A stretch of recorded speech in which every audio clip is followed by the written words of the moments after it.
আসসালামু আলাইকুম, সবাই কেমন আছেন? আলহামদুলিল্লাহ আমরা ভালো আছি। তো রমজান মোবারক জানিয়ে আজকের ভিডিওটা এখান থেকে আরম্ভ করলাম।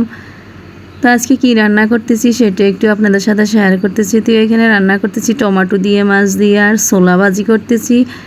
আর আজকে মুরগি রান্না করব মাখা মাখা করে, আলু দিয়ে ঝোল। তো এটা দিয়ে আজকে খোলা জালি পিঠা দিয়ে খাবো, সন্ধ্যার ইফতার এটা দিয়ে করব।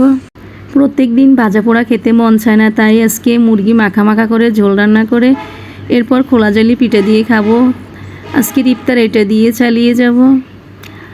তো এখানে সুন্দর করে সবগুলো মুরগি ধুয়ে ভালো করে তারপর সব মশলাগুলো দিয়ে এখন 2টা টমেটো কেটে দিয়ে দিলাম। তারপরে পরিমাণ মতো তেল দিয়ে হাতে মাখিয়ে মুরগিটা রান্না বসিয়ে দিবা।